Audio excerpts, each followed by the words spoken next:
Welcome everyone. We are interested in drawing the loose dot structure of CO, which is known as carbon monoxide.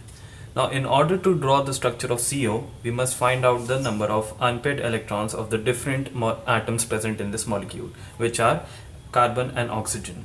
So, carbon in ground state has the electronic configuration as 1s2, 2s2, 2p2, 2p2, and its orbital diagram is this. For 2s subshell, it has got 2 electrons, and in 2p subshells there are 3 orbitals, first, second and third, and they have 2 electrons, okay, 1 and 2. So the number of unpaired electrons in ground state of carbon are just 2 UE, okay, whereas carbon has 4 valence electrons, 2 plus 2. Valence electrons are those electrons which are present in the valence shell, and the second shell is the valence shell for carbon. Now, carbon doesn't make 4 bonds in ground state. It makes 4 bonds when it is in excited state ES, okay. So what happens is that shifting or jumping of electron from the 2s subshell to 2p to one of the orbitals of 2p subshell take place, and after that the orbital diagram becomes like this. We have got 1 electron in the 2s subshell and 1 electron respectively in each of the orbitals of 2p subshell. So now you've got 4 unpaired electrons, 4 UE, 1 2 3 4, whereas when carbon was in ground state it had 2 unpaired electrons. And also now, even now, carbon is having 4 valence electrons. That is not going to change, okay. It will have 2 electrons in 2s and 2 electrons in 2p, which is 4 valence electrons. So carbon now in excited state can pair electrons with its own electrons and can make 4 bonds. Now talking about the electronic configuration of oxygen, it has the electronic configuration as 1s2, 2s2, 2p4. The orbital diagram is this: 2 electrons in 2s subshell and 4 electrons in the 3 orbitals of 2p subshell.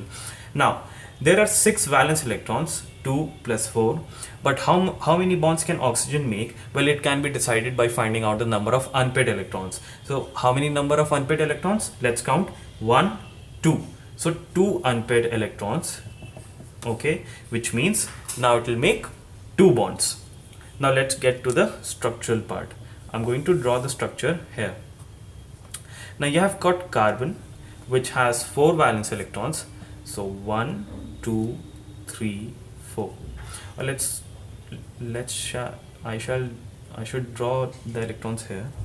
And now we have got oxygen here, which has 6 valence electrons, 6 VE, 6 valence electrons, 1 2 3 4 5 6.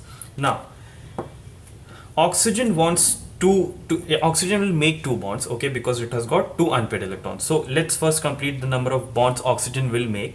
So it is making 2 bonds with carbon. Now let's count the number of valence electrons presently after bond formation oxygen has. Remember, I said after bond formation. So let's count 1 2 3 4 5 6 7 8. So oxygen has completed its octet and now has the electronic the stable configuration and has 8 valence electrons in its valence shell. So oxygen is now stable. Now let's talk about carbon. So it has got 1 2 3 4 5 6. Well, it is still deficient of 2 electrons. So what is it gonna do? Because oxygen is good, it is stable.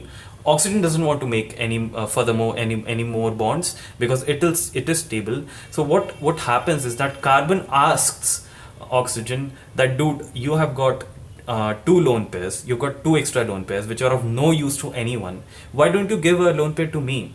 Then oxygen says, okay, no problem, I'm going to give it to you. Be happy. So carbon takes 2 electrons from, or a single lone pair from oxygen, and now it takes it towards itself. But oxygen said that you've taken both of my electrons towards your side. That is not fair. I am also going to have an account of those 2 electrons. So carbon then says, okay, let's keep it in between. Okay. So now let's count the number of valence electrons for oxygen and carbon. So basically this was a coordinate bond, you know.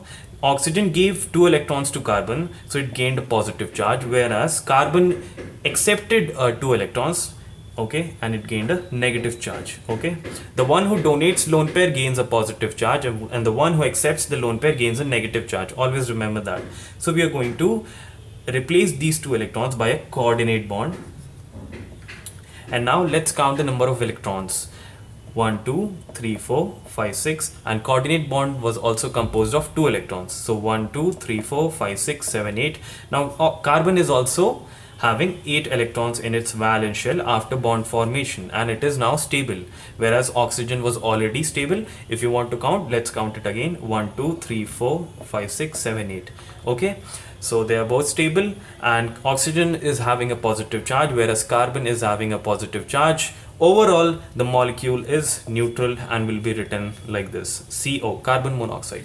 So this was the structure of CO. Thank you for watching, and I'll see you guys in the next video. Also, if you're finding my videos useful, kindly do subscribe. I really need it. Thank you. Thank you for watching.